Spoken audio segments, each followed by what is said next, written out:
하시는 모습을 보고 남기신 유업을 우리 후배들이 잘 이어가도록 다짐을 했습니다.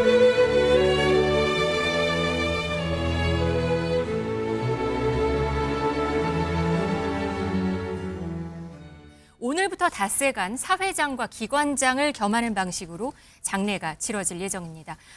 자세한 이야기는 박지원 더불어민주당 의원 전화로 연결해서 들어보도록 하겠습니다. 나와 계시죠? 네, 안녕하세요. 네. 박지원입니다. 바쁘신 와중에 전화 연결 감사합니다. 오늘 새벽 고인의 관이 인천공항에 도착을 했고요. 김민석 총리 그리고 민주당 지도부가 나가서 운구 행렬을 직접 맞이했습니다. 그 모습 보셨나요? 지금 MBN을 통해서 보고 한없이 눈물이 나네요. 참 우리 대한민국에도 필요하고 우리 민주당에도 필요하신 분이 저렇게 빨리 가시다니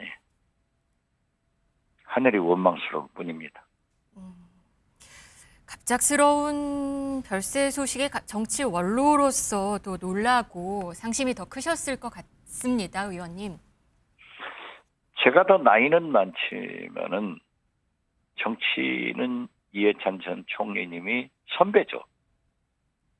그렇기 때문에 좋은 관계를 가지면서 특히 김대중 정부 때는 충돌도 많이 했고 그러나 깊은 애정을 가지고 한 3주 전에도 점심을 하면서 옛날 회상을 하고 저에게도 많은 격려를 주시고 이번에는 꼭 해라 하는 그런 말씀을 주셨는데 네.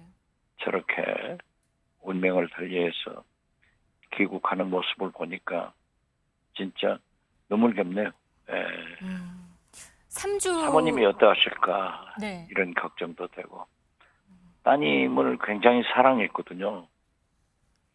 따님은 이런 생각도 겹칩니다.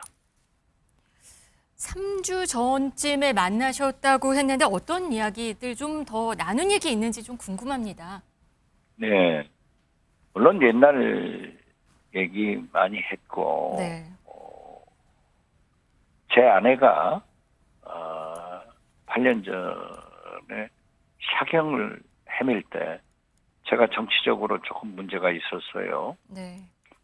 저하고 지금 그 박양수 전 의원하고 셋이서 저녁 식사를 했는데 그 이해찬 총리가 자기가 정치적 좌절, 즉 민주당에서 공천이 배제되니까 하늘도 땅도 새까맣더라. 그래서 자기 집에서 사모님과 함께 엄청나게 통곡을 했대요. 네. 우셨는데 그때 김대중 대통령이 생각나더라. 그 역경을 듣고 살아남았는데 나도 할 수 있다. 이런 생각으로 그냥 부부가 세종시로 내려가서 무소속으로 당선돼서 돌아왔다. 저에게도 지금 사모님이 사경을 헤매고 어려움에 처해 계시지만은 김대중 대통령을 나보다 더 가깝게 모셨지 않냐, 더 깊지 않느냐. 거기서 많은 배움을 받았기 때문에 네. 반드시 돌아오리라. 이런 격려를 했던 얘기도 했고 여러 가지 얘기를 재밌게 했습니다. 그리고 네. 제가 요즘 추진하고 있는 일에 대해서 자기도 적극도 올 테니까 꼭 성공하라고 그런 격려도 받고 했습니다.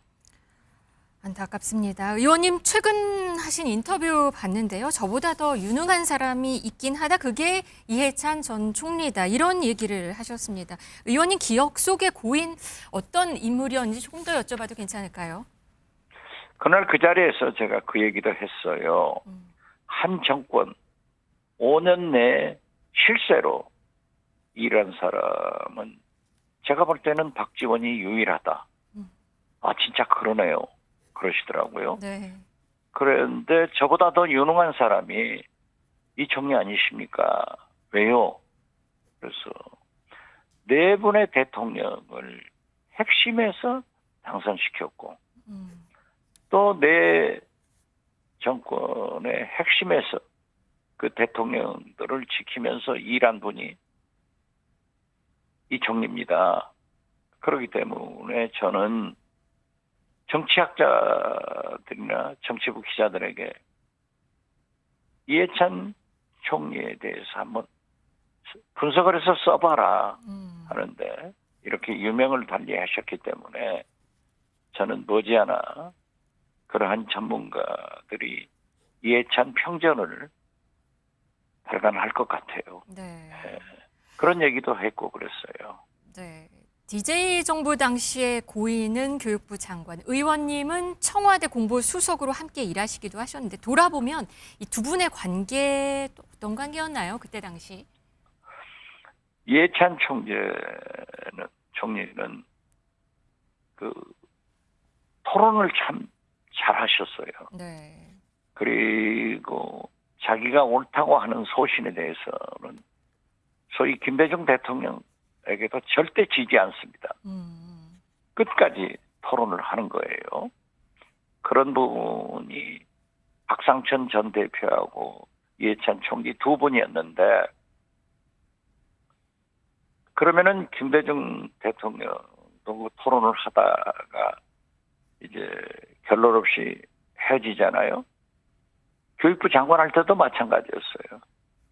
그러면은 김대중 대통령이 저를 불러서 부당하다, 이해찬 틀렸다 하는 그런 화도 많이 내셨어요. 네. 그러면 제가 옆에서 듣는데 괜찮았습니다. 오히려 더 좋았습니다. 라고 한다거나 그건 틀렸습니다 하면 김대중 대통령님이 마음이 여리셔요. 그러니까 직접 이해찬 교육부 장관한테 말씀하지 않고 저보다 하라고 한단 말이에요. 그래서 제가 악역을 많이 했어요. 네. 충돌도 많이 했어요. 아. 그렇지만은 김대중 대통령이 가장 사랑하고 믿는 그런 이해찬이었다. 저는 그렇게 기억합니다. 네, 뭐 대쪽, 뭐 버럭이 이런 별명으로 불리기도 했었어요. 뭐 깐깐한 성격이랑 관련된 그 일화도 많았던 것 같습니다. 여러 에피소드가 남습니다. 그렇죠. 그 성깔이 보통 분이 아니에요. 당신도 나는 이해찬이는 성깔이 있잖아요. 얘기를 잘 하셔요. 네. 그렇기 때문에 그 이해찬 총리가 네 번의 킹메이커를 하셨는데 그 킹이 될 수 있는 순간이 있었어요. 97년도 이명박 대통령이 출마했을 때 우리 민주당에서 이제 경선을 하는데 김대중 대통령께서 백낙천 교수, 한승원 감사원장, 임원영 민정문제연구소 이런 분들 25분을 초청해가지고 도시락 들면서 2시간 반을 누가 대통령 적임자냐 후보 적임자냐 했을 때 결론은 이해찬, 그의 삶과 그의 능력과 그의 실력과 그의 경력이 충분하게 잘할 수 있다. 단 그의 성깔이 문제가 된다 하는 결론을 내렸는데 네. 이제 대통령께서 저를 불러서 이해찬에게 오늘의 내용을 잘 설명해라. 제발 성깔 좀 죽이고 꼭 대통령 후보로 성공하기를 바란다. 그래서 제가 전달했어요. 네. 전달을 했는데 그때 경선을 통해서 순서대로 하면은 정동영, 손학규 3등이 이해찬으로 결선에서 탈락을 했죠. 그때 만약에 이해찬 총리가 1등을 했다고 하면은 이명박 후보와 참 멋있는 승부가 있었을 것이다. 그리고 제야, 학계 이러한 훌륭한 분들 25명이 적극적으로 운동을 했다가 하면은 저는 대통령이 되시지 않았을까 이런 생각을 해보았습니다. 이 전 총리 DJ 때부터 이재명 정부까지 4번의 정권 창출에 앞장을 섰고 친노, 친문, 친명 계파를 초월해서 곳곳에 고인의 정치적 기록들이 많습니다. 의원님이 보시기에 고인이 남긴 업적이라고 한다면 어떤 게 있을까요? 그분은 민주주의에 대한 확고한 신념을 가지고 있어요. 그렇기 때문에 어떤 경우에도 타협하지 않고 또 7전 7승한 국회의원이지만은 한 번도 총리를 역임하고 핵심에서 있었지만은 비리에 스캔들에 관련된 적이 없는 진짜 이 시대 가장 모범적인 투명한 그런 정치인이었다. 저는 그렇게 평가합니다. 네. 고인이 생전에 남북 관계에 많은 역할을 했었잖아요. 북한 측이 조문객이나 조전을 보내올지도 관심인데요. 어떻게 보세요? 2000년 6.15 남북 정상회담의 특사를 제가 문체부 장관으로 했지 않습니까? 네. 그때 이해찬 전 총리는 민주당 정책위 의장을 하셨어요. 그런데 김대중 대통령은 당직 중에서 꼭 정책위 의장을 한번 거쳐라. 그래야 큰 정치인으로 갈 수 있다 하는 코스로 생각하셨어요. 그래서 그전에도 했는데 한 번 더 김대중 총재가 이해찬 총리를 정책위 의장으로 시킨 것은 제가 볼 때는 대통령 후보가 되는 길로 상당히 갈 수 있도록 많은 배려를 했지 않는가 생각하는데요. 그때 제가 2000년 6.15 남북 정상회담을 해서 당시 정책위 의장인 이해찬 총리가 특별수행원으로 함께 갔어요. 그래서 북한에서 여러 인사들과 본래 소신이 대북 화해 협력주의자니까 평화죠. 했고 아마 문재인 대통령 판문점이나 평양선언 이때도 상당한 역할을 하셨기 때문에 평통 수석 부의장으로 가셔서도 당신이 얼어붙은 남북 관계를 꼭 반드시 이재명 대통령과 함께 성공시키는 그런 일을 마지막으로 해보고 싶다. 이런 말씀을 그날 저녁 하신 것도 기억합니다. 네. 빈소는 서울대병원 장례식장에 마련되고 오늘부터 닷새간 이제 조문을 받는데요. 오늘 정오부터 받는다고 합니다. 의원님 오늘 고인 조문 가시나요? 네, 오늘 저녁에 가려고 지금. 네. 저도 검은 넥타이 메고 나오고. 마지막으로 이해찬 전 총리에게 하실 말씀, 어떤 말씀 하시고 오시겠습니까? 저는 이 애도 기간을 어제부터 아무런 정치 논평을 하지 않고 네. 그분을 생각하면서 보냈습니다. 그런데 진정한 이해찬 정신은 민주주의, 평화, 인권입니다. 그렇기 때문에 이해찬 총재를 잘 보내드리고 우리는 그분의 이해찬의 생각, 이해찬 주의 이것을 이어나가려고 하면은 그가 바라던 민주주의를 위해서도 내란 청산, 300개혁을 반드시 완수하는 것이 그분이 바라는 대한민국이었다. 그래서 더 강하게 투쟁할 것은 투쟁하고 반드시 내란 종식과 3대 개혁을 완수하는 것이 이해찬 정신을 살리는 길이기 때문에 더 열심히 하겠다. 더 열심히 하자. 이런 말씀을 드립니다. 네, 알겠습니다. 오늘 전화 인터뷰 감사합니다. 박지원 더불어민주당 의원이었습니다. 고맙습니다. 네, 감사합니다. 네. 이번엔 경제 소식들 전해드리도록 하겠습니다. 트럼프 대통령이 오늘 아침 갑자기 SNS에 글을 올렸습니다. 우리나라의 관세를 25% 다시 부과하겠다. 이런 얘기를 했습니다. 이 소식부터 전해드리겠습니다. 김태봉 아주대 경제학과 교수, 박시동 경제평론가 나오셨습니다. 어서 오세요. 안녕하세요. 안녕하세요.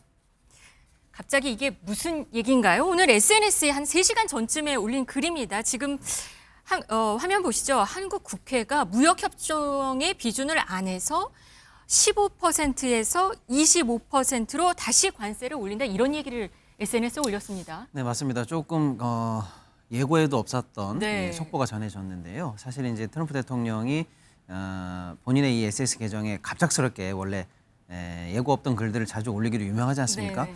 근데 이제 우리나라에 관한 글이 갑자기 나와서 사실 이제 조금 이제 여러 경제적으로 조금 이제 충격을 좀 주고는 있는데요.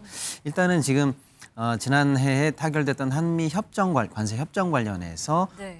우리나라 국회에 비준이 없었다. 라고 하면서 그렇다면 한국의 이행에 관한 어떤 프로세스가 미온적인 거 아니냐라는 식으로 해석될 수 있는 얘기를 하면서 그로 인해서 다시 자기가 미국의 관세를 이제 15에서 20으로 다시 올리겠다라는 게 내용의 골자인데요. 네. 주로는 이제 차, 목재, 제약 같은 업종을 딱 찍어서 얘기했거든요. 네. 특히나 이제 해당 업종들은 미국의 관세 때문에 그동안 조금 미국 내에서의 어떤 수익성이라든지 이런 데에서 좀 우려를 샀던 업종인데 이 부분에 관해서 이제 관세가 겹치면서 그동안은 소급적으로 유예가 됐었습니다. 네. 근데 이게 다시 혹시 관세가 부과되는 거 아닌가라고 해서 이제 업종 관련해서는 조금 걱정을 키우고 있는 상황이다 이렇게 말씀드릴 수가 있겠습니다. 네. 이 비준 얘기가 무슨 얘기예요? 국회 비준 동의안을 제출하지 않았다? 이게 조금 이제 디테일에 네. 들어가면 좀 복잡한 얘기인데요. 네. 사실은 한미가 현재 체결한 협정은 엄밀히 말하면 행정청 단위에서 맺어진 MOU, 협정 수준이거든요. 네. 근데 이제 이게 국회 비준을 받는다는 것은 사실은 뭐랄까요? 조약의 수준으로 올라간다는 뜻이라서 굉장히 네. 사실은 양국 간의 구속력이 큰 단위로 올린다는 뜻인데 네. 이제 우리 정부의 입장은 한미 간에 체결돼 있던 행정 MOU이기 때문에 국회 비준은 직접 필요 없다라는 입장이고요. 실제로 미국도 미국 의회의 비준을 받는 상황이 아닌 것입니다. 네. 그런데 이제 그 협정 내에서 자세한 내용을 들어보면 이제 그 미국이 이제 관세를 소급해서 유예할 때 이제 관련한 법률을 국회에 제출만 하면 소급해 준다라는 내용이 들어 있거든요. 네. 그래서 이제 미국 측에서 현재 혹시나 해석하고 있는 것은 국회 비준과 같은 큰 절차를 요구하는 거 아니냐라고 이제 확대 해석한 부분이 있는 거고요. 우리 네. 정부 입장은 아직까지는 그건 아니고 이 한미 행정협정을 쉽게 말하면 이제 이행할 수 있는 개별 단위의 법률이면 충분하다라는 거예요. 예를 들면 우리가 미국에 연간 200억 불, 총액으로 3,500억 불 투자하기로 했는데 네. 그 투자의 프로세스가 뭐냐면 별도의 기금을 정부가 조성해서 그 기금에서 이제 미국에 투자한다라는 거니까 네. 기금에 관해서 설립은 기금에 관한 법률이 또 필요하거든요. 그래서 우리 현재 국회에는 이번 한미 협정에 관해서 개별적으로 필요했던 어떤 행위들을 정당화하기 위한 개별 법률 5건은 현재 국회에 제출이 되어 있습니다. 그 국회에 제출된 것만으로도 이제 한미 협정의 조건을 이행했다라고 해서 미국 관세가 소급 유예된 거거든요. 네. 우리 정부는 그래서 한미 기금 협정이라든지 이런 법률만 통과되면 되는 거고 지금 절차가 나름대로 우리나라 법 절차는 국회에서 진행 중이다. 우리가 뭘 안 지키는 건 아니다. 네. 이런 현재 입장을 갖고 있는데 그것보다 더 확실하고 어쩌면 한 단계 위에 있는 절차를 미국이 지금 얘기하는 거 아닌가라고 해서 어쨌거나 미국의 진의가 조금 더 파악이 돼야 되는 상황으로 보입니다. 네, 청와대는 미국 정부로부터 공식 통보나 아니면 관련 설명, 세부 내용에 대한 설명은 없었다고 했습니다. 그리고 오늘 오전에 대책 회의를 할 것이다 이렇게 발표를 했는데요. 현재 캐나다에 체류 중인 김정관 산업부 장관이 있는데 조속히 또 미국으로 가서 러트닉 상무장관과 관련 내용을 협의할 계획이다. 여기까지 지금 전해지고 있습니다. 교수님, 이거 어떻게 봐야 되는 거예요? 정말 25% 부과될 수도 있는 거예요? 뭐 다시 원상 복귀 이렇게 갈 수 지금까지 쭉 네. 계속해서 협상을 해왔거든요. 네, 잘 진행되나 했는데. 진행되고 저희 뭐 앞서 말씀하신 것처럼 잘 이행하고 있어서 네. 별 문제가 없는 것 같은데요. 참 이렇게 미국 대통령에 대한 뉴스를 이렇게 자주 접하고 자주 얘기하게 될 줄은 저도 참 놀랍긴 한데요. 네. 아마도 이제 좀 트럼프 대통령의 지금 현재 처한 그 상황이 약간은 좀 위기가 아닐까 이런 생각이 듭니다. 왜냐하면 일단 6월에 이제 중간 선거를 앞두고 있고 그런데 이민 난속 입국과 관련된 이제 총기 사건으로 이제 2명이 사망한 일이 있었단 말이죠. 그런 거에 대한 그런 이제 과격한 어떤 이민 단속 뭐 이런 정책에 대한 이제 불신을 품은 이제 미국의 일반 시민들이 지금 굉장히 이제 반대를 하고 나서고 있거든요. 그러한 것들이 정치적으로는 뭔가 사실 트럼프 대통령 또 공화당에 좀 불리한 상황으로 가고 있다라는 게 좀 보여지고요. 네. 그런 이제 국면 전환의 어떤 수단으로 이 우리나라 이거를 꺼낸 게 아닌가라는 것을 이제 저는 처음에 그런 인상을 받았습니다. 물론 네. 지금 그 내막과 배경은 좀 더 알아봐야 될 상황인 것 같고 아직까지 자세하게 드러난 것이 없기 때문에 네. 뭐라고 하기는 어려운데 아마도 뭐 좀 오해를 풀고 우리가 잘 이행하고 있다는 걸 충분히 설득하면 또 언제 그랬냐는 듯이 한국 참 좋은 친구다 이러면서 아마 또 버디 하면서 하는 분위기가 형성되지 않을까 저는 이렇게 예측을 합니다. 지금 트럼프 대통령이 중간 선거를 앞두고 아까 방금도 말씀하셨는데 위기였고 그걸 국면 전환을 시도한 거다 이런 분석을 하셨는데 이게 미네소타의 이 총기역 사건 이거 영향이 큰가요? 지금? 예, 아마도 그럴 것으로 보이고요. 아마도 이제 트럼프 대통령의 핵심 지지 기반이 되는 그 러스트벨트 지역의 어떤 지지를 확보하기 위해서는 뭔가 특히 자동차 산업이라는 게 러스트벨트와 관련이 많지 않습니까? 네. 그런 것을 이제 한번 또 때려주면 뭔가 지지를 다시 확고히 하는 하나의 그런 것이 아니었을까 이렇게 지금 뭐 셧다운 얘기도 다시 나오는 것 같아요. 지금 43일간 이어진 셧다운 그리고 2달여 만에 다시 또 지금 셧다운 시간까지 3일 남았다 이런 얘기 들리거든요. 네네. 셧다운 됐을 때 경제 충격 심하지 않았었나요? 예, 맞습니다. 셧다운은 지금 현재로는 이제 이민 단속국이 이제 국토안보부 미국에 이제 소속돼 있는 기관인데 그에 대한 예산 비준을 이제 미국 의회에서 특히 이제 민주당 중심으로 예산을 이제 통과시키지 않겠다. 그러면은 이제 또 셧다운으로 가게 되는 그런 상황이 발생할 가능성이 있습니다. 트럼프 대통령 지금 한국 자동차 그 SNS를 보면요. 한국 자동차를 또 겨냥을 했거든요. 직접 거론을 했습니다. 지금 한국 대미 수출 핵심 품목이 다시 관세 압박에 놓이는 것 아닌가라는 우려가 있는데요. 한번 그 가능성 있는 걸까요? 어떻게 보세요? 아직은 좀 속단하기는 어렵습니다만은 다소간의 노이즈는 좀 이어질 걸로 보입니다. 특히 이제 자동차 같은 경우나 이번에 같이 언급됐던 제약, 바이오 부분은 미국 내에서의 경쟁이 어떻게 보면 세계 시장 내에서의 경쟁이다라고 할 정도로 가장 중요한 시장이고 경쟁이 센 시장인데 거기서 관세 부담을 지금부터 조금이라도 올라간다면 상대 수출국과 예를 들면 일본이라든지 유로라든지 이쪽과 비교해서 비교 열의에 놓일 수 있는 좀 굉장히 중요한 이슈거든요. 네. 그런 측면에서 사실은 이게 진위인 것이냐 또는 트럼프 대통령의 솔직히 말하면 이제 우리한테 가장 아픈 아킬레스건을 건드리면서 다른 어떤 모종의 협상에서 우위를 차지하고자 하는 또 한 번의 협상 전략이냐 이게 좀 중요한 상황인데요. 일단은 지금 굉장히 이제 중요한 이슈이기 때문에 우리 측 입장에서는 예의주시해야 되는 상황으로 보이고요. 네. 그 배경으로는 트럼프 대통령이 원하는 어떤 다른 협상이 있을 수 있다는 부분도 하나 꼽히고 있고요. 또 하나는 최근에 이제 트럼프 대통령이 캐나다 쪽을 좀 많이 공격하고 있어요. 상당히 모욕적인 발언이죠. 네, 미국의 네. 뭐 51번째 맞아요. 주다라는 식으로 이제 네. 사실은 좀 공격을 이스라엘도 하면서 왔다라는 얘기도 있고. 맞습니다. 네. 그런 상황인데 지금 우리가 캐나다 관련해서 60조 규모로 이제 추산되고 있는 잠수함 수주전에 우리가 지금 들어가 있는 상황인데요. 캐나다 쪽에서 요구하는 게 잠수함은 뭐 당연히 이런 어떤 성능이라든지 뭐 이런 건 검사하겠으나 추가적으로 캐나다에 대한 대캐나다 투자를 요구하고 있어요. 그중에 자동차가 들어가 있습니다. 아, 지금 현대차 정의선 회장 그래서 지금 캐나다 또 가 있지 않나요? 맞습니다. 근데 네. 지금 마지막에 그거는- 최종 후보로 올라가 있는 게 네. 독일과 한국인데요. 네. 캐나다가 독일 측에도 역시 똑같은 요구를 했고 우리한테도 요구를 했는데 네. 독일이나 한국이나 다 자동차 강국이니까요. 그런 측면에서 만약에 한국이 캐나다 잠수함 수주전에 현대차라든지 이런 다른 산업군이 같이 들어가면서 수주전에 모종의 좋은 제안을 한다면 트럼프 대통령 입장에서는 결국 관세라든지 이런 것들이 미국으로의 쇼어링을 요구하는 건데 결국 캐나다를 때리고 있는데 한국이 미국에서는 그런 소기의 성과를 조금씩 미루는 대신에 캐나다에 가서 큰 투자를 한다? 이게 보기 싫을 수가 있거든요. 그래서 혹시 양측을 다 겨냥한 그런 협박이 아니겠는가 이런 해석도 가능하고요. 그런 해석도 있을 수가 있네요. 그런 측면에서 네. 이제 예의주시해야 되는 부분이 있고요. 그렇기 때문에 이제 우리가 캐나다와도 지혜롭게 맞벌이를 해야 되고 수주전에서 성공해야 되겠습니다만은 미국에 대해가도 그런 게 아니다라고 하는 어떤 유화적인 제스처라든지 이런 것들이 좀 추가 설명이 좀 필요할 걸로 보입니다. 그렇군요. 그간 우리 관세 협상 관련해서 어떤 일들이 있었는지 한번 보고 오시겠습니다. Long term, the United States has been ripped off by virtually every country in the world. We have deficits with almost every country, not every country, but almost. And we're going to change it. And South Korea's average tariff is 4 times higher. Think of that, 4 times higher. 관세 협상 관련해서 그게 우리 제 카운터파트라고 같이 협상하러 왔고요. 열심히 잘 해보겠습니다. 상호 관세는 25%에서 15%로 인하하기로 합의하였습니다.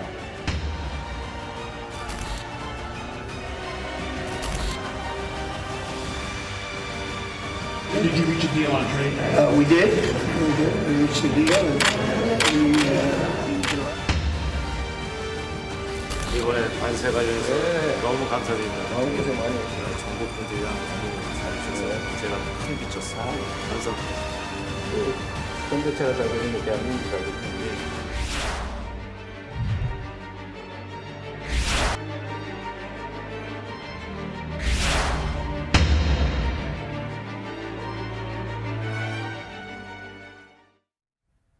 이렇게 되면 앞으로 어떻게 흘러갈지 좀 궁금합니다. 일단은 시장 충격을 가장 저희가 걱정을 하고 네. 있는데요. 일단 오늘 아침 현대차나 현대그룹주 주가를 보면은 현재 상황에서는 약보합이거나 약간의 상승을 하면서 다시 아직은 조금 아직은 우리 네. 이 투자자분들이나 시장에서는 이게 이제 공식 이제 트럼프 대통령의 사실은 어떻게 보면은 이제 개인적인 의견의 표명이지 네. 미국 행정청의 구속력 있는 어떤 발표는 아니거든요. 그래서 그 사이에 뭐 충분히 양측이 이제 오해라든지 이런 부분을 이겨낼 수 있을 것이다라는 측면에서 약간은 크게 걱정하지는 않는 모습으로 좀 버텨내고는 있는 건데요. 오늘 아침에 시작할 때는 코스피 지수 하락했었는데 지금 보니까 다시 올랐네요. 그렇습니다. 다시 프리마켓에서는 반등했어요. 굉장히 좀 우려했는데 지금 코스피도 5,016선을 돌파하고 네, 있고 네. 코스닥도 1,069. 그다음에 우려했던 현대차 관련해서도 일단 약보합인데 약간 이제 위로 강하게 붙는 모습을 조금 보이면서 시장에서는 조금 우려는 하되 크게 걱정하지는 않으면서 네. 현재 상황을 좀 보고 있는 그런 상황으로 보입니다. 코스피 지수 지금 현재 5,016을 기록 중이네. 1% 넘게 올랐어요. 아침에 맞습니다. 시작은 마이너스였는데 네, 네, 네. 다시 반등을 했습니다. 뭐 여기서 해석할 수 있는 부분도 있을 것 같습니다. 지금 미국 내부는 여러 폭풍우 속에 같이 있는 것 같습니다. 아까 방금 교수님께서 말씀하신 미네소타주 뭐 이런 얘기도 있는데 또 일단 폭풍우, 진짜 폭풍우가 왔어요. 지금 네. 미국 내부 보니까 눈 폭풍우도 엄청 심한데 눈보라 폭설에 최소 22개 주에 비상사태가 선포됐다고 합니다. 각 주 주민들한테는 외출하지 말고 집 안에 머물러 달라고 긴급 공지했다고요. 지금 화면에 보이네요. 거의 뭐 차는 움직이지 않고 뭐 인력거가 된 자동차고요. 눈썹도 그냥 바로 온다고 하고요. 노숙자들 모습 보면 이불을 덮어쓴 노숙자들 모습도 확인할 수가 있었습니다. 이 미네소타 주 같은 경우는 섭씨 영하 45도까지도 내려갔었대요. 그 제가 이거를 보고 이게 사실인가 하고 몇 번 확인했는데 네. 섭씨 영하 40도면 정말 상상하기 어려운 추위일 것 같고요. 네. 미국이 사실은 이제 남북으로도 이게 큰 나라기 때문에 원래는 이제 따뜻한 지역, 특히 텍사스 남부도 있고 이런 지역들이 있는데 그런 지역도 이제 굉장한 한파가 와서 사실은 이제 그런 지역들은 대부분 그 제설 장비라든지 그 한파에 대한 대비가 안 돼 있거든요. 네. 저도 이제 미국의 노스캐롤라이나에서 이제 유학 시절을 보냈었는데 제가 있었던 그 시절만 해도 제설 장비가 없었던 주예요. 근데 갑자기 이제 폭설이 쏟아지니까 사실 그 밖에 나갈 수가 없었거든요. 네. 그 이제 버지니아에 있는 제설 장비가 올 때까지 일주일을 기다려야 되는 그런 상황들이 있었고 정말 스탑이군요. 예, 그러면 네. 미국은 사실은 상당 주들이 원래는 이제 온난한 기후에 있었던 주들이 갑자기 한파와 폭설이 내리니까 그런 것이 대비가 안 돼 있으면 아마도 이제 길을 못 나가고 또 정전 사태도 발생을 해서 이제 개인 가정에는 이제 가정용 발전기를 트는 뭐 이런 상황들도 있을 거라고 봅니다. 정전에 25일 하루에만 12,000편이 넘는 항공편이 취소됐다고 합니다. 이게 4분의 1에 가까운 항공 편수가 멈춘 거라고 하는데 최악의 혼란을 의미한다고 전해지고 있습니다. 천연가스 가격이 2주도 안 된 기간에 70%가 급등을 했다고요? 맞습니다. 지금 이제 아무래도 겨울철 원래 난방 수요가 있는데 지금 어마어마한 폭설과 최강 한파 때문에 추가적으로 난방 수요가 겹쳐지면서 미국 내 천연가스 가격이 굉장히 많이 올랐는데요. 지금 2022년 말 이래로 지금 단위당 $6를 넘어선 게 거의 처음인 것 같아요. 지금 52주 최고치를 계속 넘어가고 있고 해서 2주 동안에 무려 70%나 급등한 상황으로 보이고요. 네. 이 정도 가격을 감당 못하는 쪽을 걱정해야 될 정도로 지금 문제가 심각하고 관련해서 이제 안 그래도 지금 그 한파가 심각한데 82만 2천 가구 이상이 또 정전 사태를 맞이한다고 하니까 네. 난방에 정전에 해서 지금 현재 미국 관련해서는 여러 가지로 지금 기상 관련한 충격이 지금 이어지고 있는 상황이다 이렇게 봐야 될 것 같습니다. 이 물가 폭풍우도 아주 심각하다고 합니다. 물가 진짜 많이 올라서 트럼프 행정부 흔들 정도로 쌀벌하다 뭐 이런 얘기도 있습니다. 네, 그렇습니다. 이게 사실 저는 이 5년 전부터 제가 계속 그 주장 같은 걸 해왔었는데요.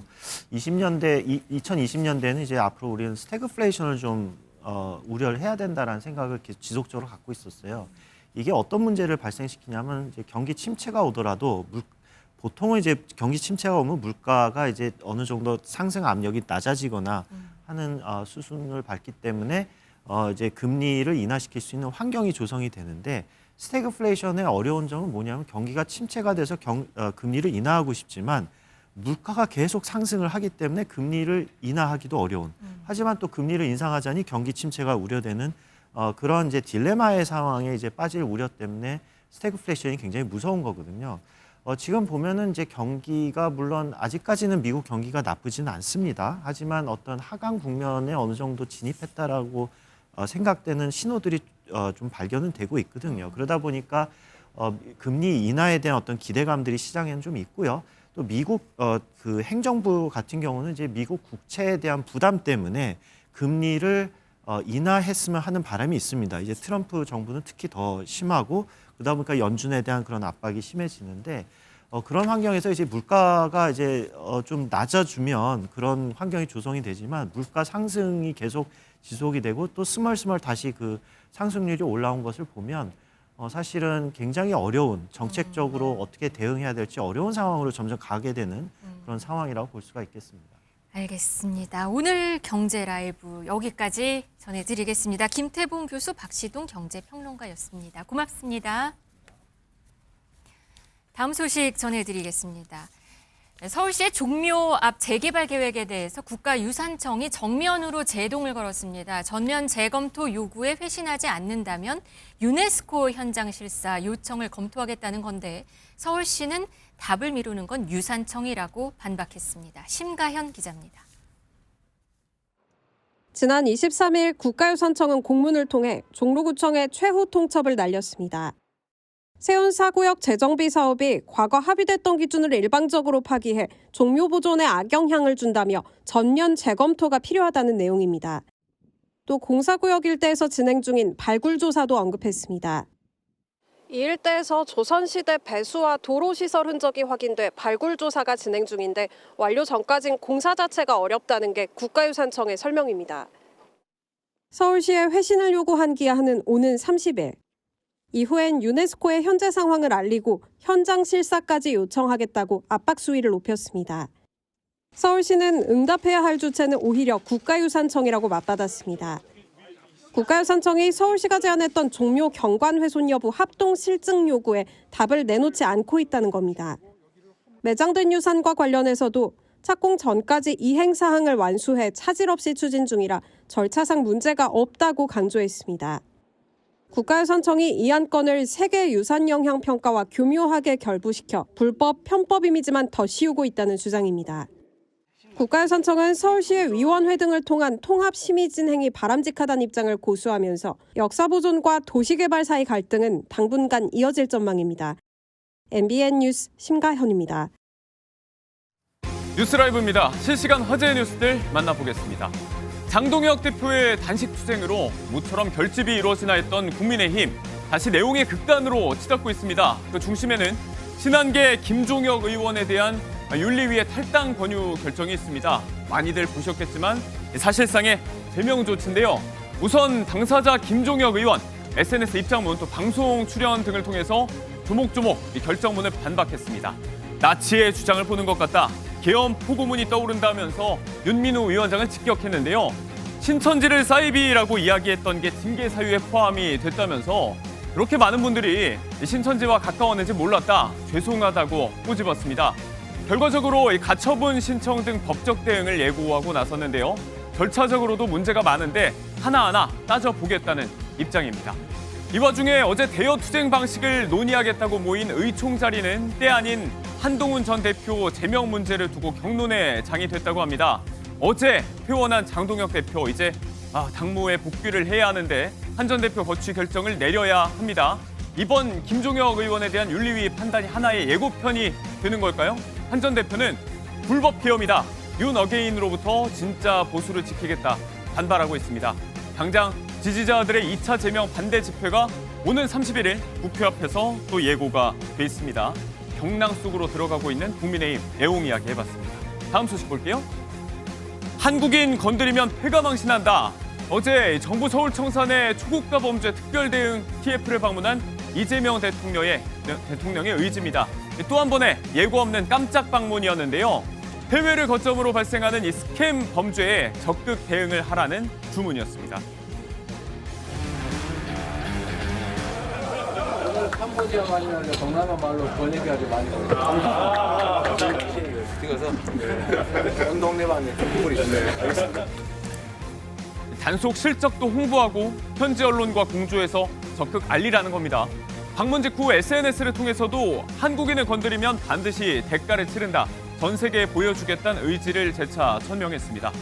한편 이 TF 출범 후에 범죄 신고 건수가 급감했다는 성과 보고에 직원들의 노고를 격려하기도 했는데요.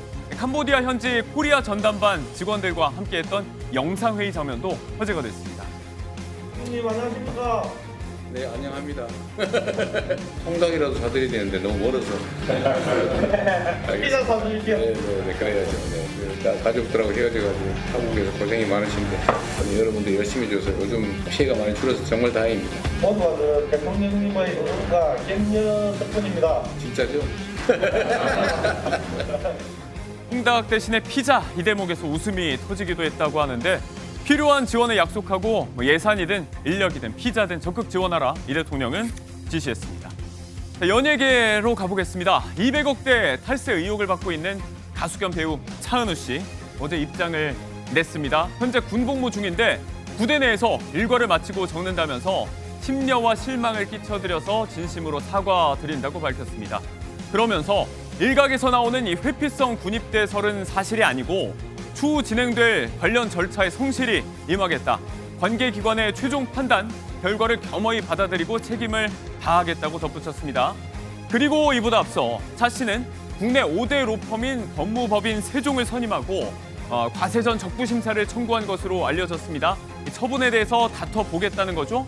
세종은 작년에 임성빈 전 서울국세청장을 영입하고 또 조세 사건 경험이 풍부한 검찰 출신 변호사도 다수 포진해 있습니다.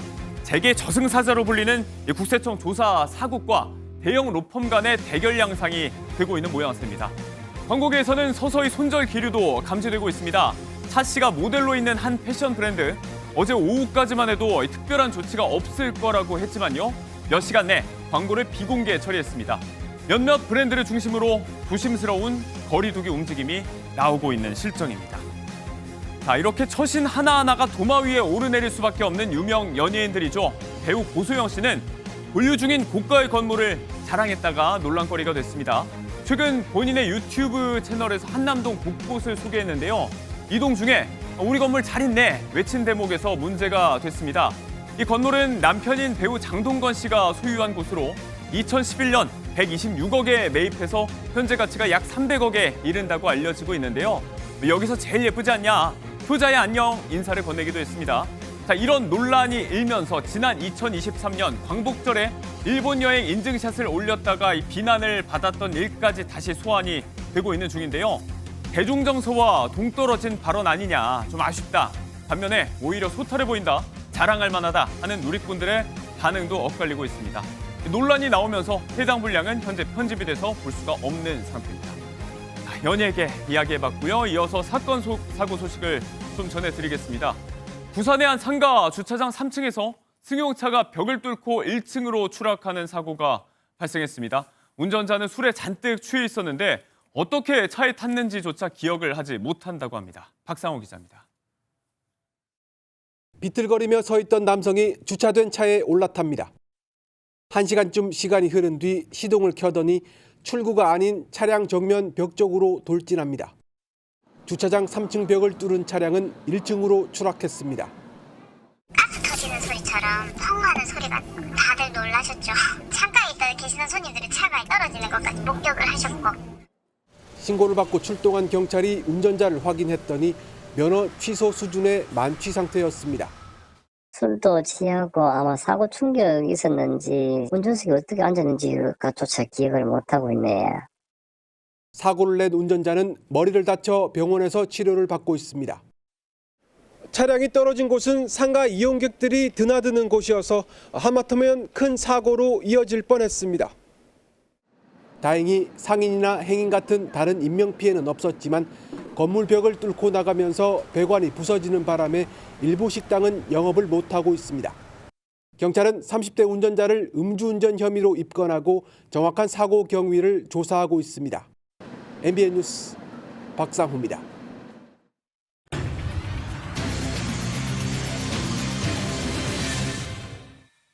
네, 유한솔의 오늘 뭐 사니 시작을 해보도록 하겠습니다. 자, 오늘은 노후 대비의 중요한 축이죠. 이 국민연금의 제도 개편에 따라서 올해 달라지는 것들이 좀 있습니다. 어떤 게 어떻게 달라지는지 또 비교적 최근에 나온 이야기까지 하나하나 살펴보겠습니다. 이영주 연금박사 상담센터 대표님 모셨고요. 일타수강생 박진아 아나운서도 함께합니다. 어서 오세요. 안녕하세요. 자, 일단 가장 큰 변화라고 하면 더 내고 더 받게 됐다. 28년 만에 보험료율 인상과 여기에 따른 소득 대체율 상승이라고 봐야 할 것 같은데 0.5%포인트씩의 단계적인 상승이 올해부터 시작이 되는 거죠? 네, 국민연금 개혁으로 인해서 올해부터 보험료율이 오릅니다. 예. 지금 작년까지는 9% 보험료율이었는데 이게 13%까지 오르는데요. 예. 한 번에 올리기는 너무 부담스럽기 때문에 매년 0.5%포인트씩 올해 9.5%, 내년에 10% 이렇게 올라가면서 차근차근 내는 보험료가 더 올라가게 되어 있습니다. 네. 자, 여기에 따라서 나중에 돌려받는 연금이 늘어난다는 얘기. 이게 소득 대비 얼마나 되는지 소득 대체율에 관한 이야기인데 네. 더 낸 만큼 얼마나 돌려받는다는 얘기인가요? 네, 이제 소득 대체율이라는 용어를 많이 쓰는데요. 이게 이제 연금 받는 금액을 얘기하는 겁니다. 소득 대체율이 낮으면 내가 받는 연금액이 떨어지는 것이고 예. 높으면 더 올라가는 건데 원래 기존 법령에는 2028년까지 40%로 하향되는 구조로 예. 돼 있어서 작년에 2025년 기준으로 41.5%였는데요. 법이 개정되면서 43%로 올렸습니다. 네. 그래서 소득 대출이 약간 올라갔고요. 네. 이건 앞으로 계속 올라가는 건 아니고 43%로 고정이 되게 됐습니다. 네, 일단 상향이 43%. 일단 그럼 더 내고 더 받는다는 차원이니까 기존의 연금을 수령하는 분들께는 해당이 없겠어요.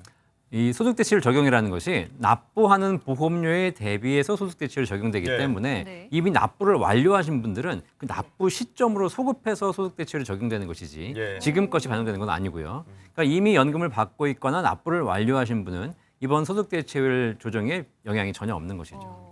근데 당장 올해부터 받는 연금 좀 오른다고 알고 있었는데 하는 분들 계실 거예요. 이게 네. 2.1% 상승, 이거는 물가 상승에 관한 거고. 맞습니다. 네. 국민연금은 전년도 소비자 물가 변동률을 연금액에 반영해 주거든요. 예. 그래서 연금을 수령하시는 분들이 물가 상승률만큼 올라가게 돼 있는데 이게 이제 매년 약간씩 비율이 달라지는데요. 네. 올해는 2.1% 올라갑니다.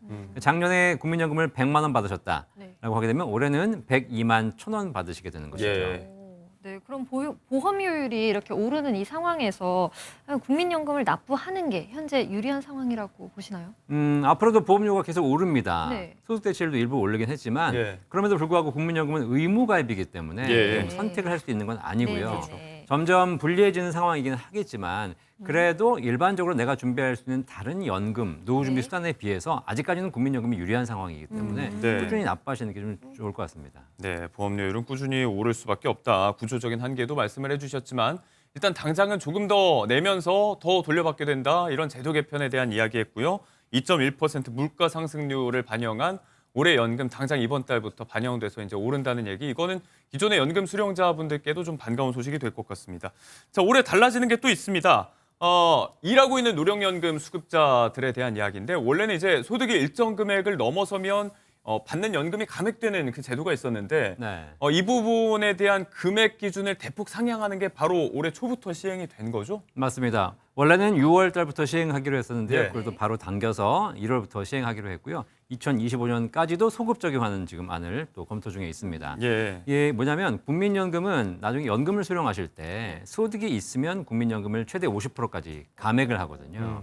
그래서 65세 연금을 개시하는 경우에 예. 70세까지 만약에 5년간 네. 소득이 일정 금액 이상이어야 되는데 네. 그게 근로 사업 임대 소득을 합한 금액이 네. 월 소득 금액 기준으로 319만 원 이상이면 이제 감액이 시작되는 걸로 네. 원래 이렇게 제도가 돼 있었어요. 기존의 기준인데. A값 기준이라고 해서 A값도 계속 변동하거든요. 예. 그런데 이제 실제로 노후에 일을 많이 하시는 분들이 늘어나고 네. 또 국가가 일을 장려해야 되는 그런 부분이 있기 때문에 이 부분이 좀 더 완화하자라고 예. 해서 그 319만 원 플러스 200만 원까지 또 괜찮은 걸로. 그래서 519만 원. 네, 519만 원 이하의 소득 금액이 있으신 분들은 감액이 되지 않고요. 예. 그 이상의 소득이 있으신 분들부터 감액이 되는 걸로 제도가 네. 좀 바뀌었습니다. 그래서 실제로 이 부분에 해당되시는 분들은 그렇게 많지 않습니다. 한 4만 명 정도만 감액이 되시는 거고 예. 나머지 대부분의 국민연금 수령자분들은 대부분 다 국민연금을 제때 네. 원전한 금액을 수령할 수 있을 것 같습니다. 네. 작년에 깎였던 것도 지금 소급 적용 대상이라고 하잖아요. 작년에 네. A값이 지금 그러면 작년은 309만 원이었거든요. 네, 이번에 그러면? 올해는 319만 원으로 바뀌었는데 작년 A값 기준으로 309만 원 이상의 소득 금액이 있어서 국민연금을 감액당하셨던 분들은 그런 부분들 이제 올해 다 환급 받으시게 될 겁니다. 이 경우는 이제 509만 원 이하고 다만 이제 소득 자료 이런 것들은 본인이 내야 되고. 네, 그거 네. 본인이 다 증명하셔도 되는데요. 이게 이제 소득 신고라는 것이 매년 5월 달에 또 종합소득 신고가 네. 이루어지지 않습니까? 그래서 혹시라도 5월 달에 신고하시면서 그런 분이 확정이 되시면 시차는 있겠지만 그걸 신고하시면 환급 받을 수 있겠습니다. 네, 일시금으로 환급을 받는다는 점을 또 기억을 해주시면 좋겠습니다. 연금 수령액에도 차이가 있을 것 같은데 연금 계획을 어떻게 짜면 좋을지 이 부분도 설명해 주신다면요. 네, 이렇게 이제 환급액 되는 금액들도 있을 것이고요. 연금액이 이제 매달 고정적인 금액이 나오다가 추가로 더 받는 금액이 있을 것 같거든요. 네. 이런 것들은 우리가 노후에 목돈을 좀 가지고 계시면서 네. 또 비상 자금으로 또 활용하시면 되게 좋을 것 같아요. 노후에 또 의료비가 갑자기 발생하는 경우도 있고 장례비가 발생하는 경우도 있으니까 이런 데 한번 활용해 보시면 도움이 될 것 같습니다. 네. 자, 가장 근본적인 우려와 걱정에 관한 얘기를 좀 해봐야 될 것 같습니다. 조금 전에 박진아 아나운서가 질문을 했던 부분인데, 네. 자, 기금 고갈에 대한 걱정을 꾸준히 하고 있죠. 일단은 작년에 투자 운용 수익률이 좋았다고 합니다. 역대 최고치였다고 하고 여기에 네. 따라서 장기 수익률 목표치도 1%포인트 지금 끌어올린다. 네. 기금 고갈 시기를 여기에 따라서 한 7년 정도 늦춘다는 얘기잖아요. 네. 국민연금 이번에 개혁이 되면서 기존에 사실 고갈 예상 시점이 2055년이었는데 예. 기금 고갈 개혁이 되면서 2064년으로 약 9년 정도를 더 늦추었습니다. 자, 그런데 이제 이거는 제도의 변화에 의해서 기금 네. 고갈을 늦춘 것이고요. 실제 기금 운용을 잘해서 수익이 잘 난다면 결국은 고갈 시점을 더 늦출 수 있겠죠. 네. 그래서 지금 현재 국민연금의 장기 운용 수익률 예측치가 4.5% 정도인데 이걸 한 1%포인트 높여서 5.5%로 올리게 되면 네. 7년 정도 더 늦출 수 있는 것으로 계산이 됐거든요. 예. 그래서 수익을 올린다면 이제 2070년 이후로 기금 고갈을 연장시킬 수 있기 때문에 결국은 수익이 많이 난다면 기금이 그만큼 안정되는 효과가 있을 수 있겠습니다. 네.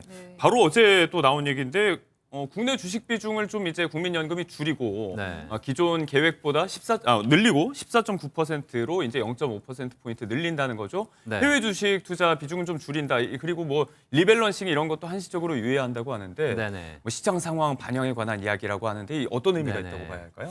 지금 여러 가지 국내 또 주식 시장이 상승하고 있고 예. 또 고환율 문제도 있고 여러 가지 봤을 때 해외 주식에 투자하는 비중을 좀 더 줄이고 국민연금 기금이 국내 주식 투자 비중을 늘리는 것이 아무래도 국내 주식 상승에도 도움이 되는 것이고 또 기금 운용에도 도움될 거기 때문에 그런 예. 결정을 하는 것 같고요.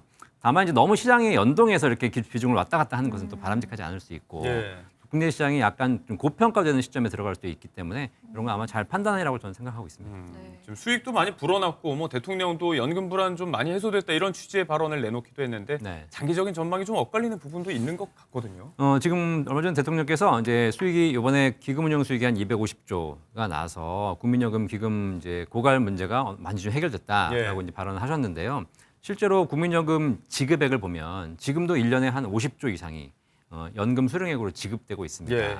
그리고 앞으로 연금 수령자가 늘어나게 되면 1년에 한 100조에서 200조 정도가 지급되게 되거든요. 네. 따라서 한 250조 수익이 났다고 해가지고 네. 기금 고갈 문제가 완전히 해결될 수 있는 부분은 아니에요. 뭐 길어야 한 2, 3년 정도를 더 받을 수 있는 것이기 때문에 이런 부분에서 앞으로 기금 운용을 좀 더 잘해야 되는 그런 숙제가 있는 것이죠. 네. 종결을 하는 게 아니라 이제 앞으로 또 덩치가 더 커진 걸 어떻게 운용하는가가 관건이겠습니다. 네, 이 보험료를 내면 정당하게 연금을 받게 된다. 이를 안심시켜줄 만한 법적 조항이 또 있다고 하던데요. 네. 어떤 부분인지 구체적으로 지금 설명해 올해 주시다면. 그 국민연금 계획에 있어서 보험료율이 올라가고 뭐 소득 대체율이 변경되는 것과 더불어서 예. 많은 분들이 국민연금 못 받는 거 아니야?라는 불안이 있었습니다. 예. 그래서 이 부분에 아예 국민연금법에다가 명문화를 시켰습니다. 과거에는 국민연금법에 뭐라고 되어 있냐면 국민연금을 안정적으로 지급하기 위해서 국가가 노력을 해야 된다라는 문항이 있었는데 거기다가 지급 보장을 하여야 하며 예. 라고 명문화 시켰기 때문에 예. 실제 이제부터는 국민연금법에 그렇게 명시가 되어 있기 때문에 국가의 지급 의무가 확실하게 된 거고요. 네. 물론 이제 국가가 정말 어려운 상황이 되면 그것도 쉽지 않겠지만 그런 부분에서 우리가 법적으로 명시되었기 네. 때문에 우리 국민들께서 크게 걱정하실 필요는 없을 것 같다. 젊은 세대에 막연하게 퍼져 있는 이 불안감을 좀 해소하기 위한 차원이라고도 봐야 할 것 같습니다. 자, 좀 먼 걱정을 해봤다면 당장의 걱정도 좀 해볼 텐데 네. 국민연금을 일찍 당겨받는 이 조기 수령자들이 최근에 100만 명을 넘겼다고 합니다. 네. 일단 뭐 당장 생기는 그 은퇴 후에 소득 공백을 못 메웠다는 부분일 텐데 네. 당겨받으면 많이 깎이잖아요. 국민연금을 일찍 받을 수 있는 제도가 조기 수령 제도거든요. 최대 5년까지 일찍 받을 수 있는데요. 동일한 금액을 일찍 받는다면 당연히 일찍 받는 게 좋겠지만 조기 수령하시는 분들에게 1년에 6%씩 감액을 합니다. 그러니까 최대 5년까지 당겨받으시게 되면 30%까지 감액되거든요. 예. 정상 연금액이 100만 원이신 분이 5년 당겨받게 되면 70만 원씩 평생 받게 되는 거기 때문에 굉장히 불리한 구조입니다. 네.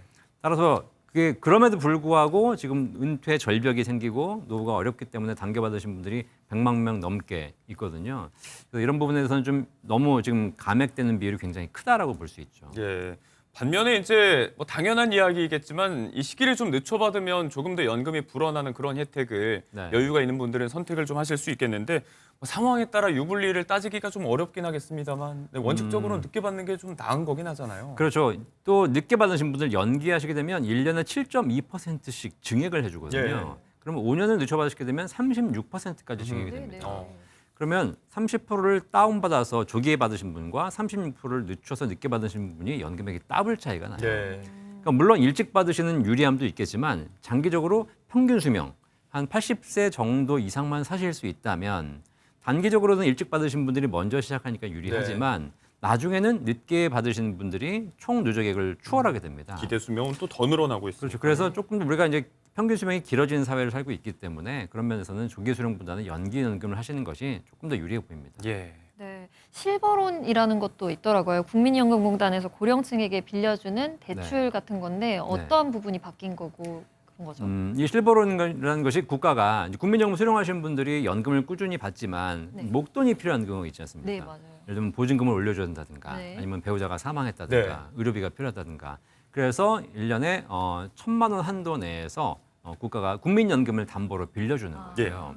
사실 원래는 연금을 꾸준하게 받으셔야 되기 때문에 이런 걸 받으시는 게 그렇게 바람직하진 않지만 급전이 필요하니까 받으시는 분들이 굉장히 많으셔가지고 이게 딱 한도를 정해놓고 연간 뭐 매덕 딱 해놓고 그 이제 기금을 지급하는데 그게 금세 소진돼 버리거든요. 그래서 이제 그런 기금을 조금 늘렸고요. 그다음에 좀 지급 부분을 조금 강화했습니다. 꼭 필요하신 경우에 필요한 의료비, 필요한 장제비, 꼭 필요한 전월세 보증금액만 지급할 수 있도록 했으니까 혹시 급전이 필요하신 분들은 실버론 한번 신청해 보시고요. 다만 신청하신 금액은 또 이후에 연금이 또 상환해야 되기 때문에 연금액이 차감된다는 것도 우리가 알고 계실 필요가 있을 것 같습니다. 네, 올해부터 달라진 국민연금 제도 개편 그리고 향후 전망까지 이영주 연금 박사 대표님 모시고 이야기 나눠봤습니다. 고맙습니다. 감사합니다.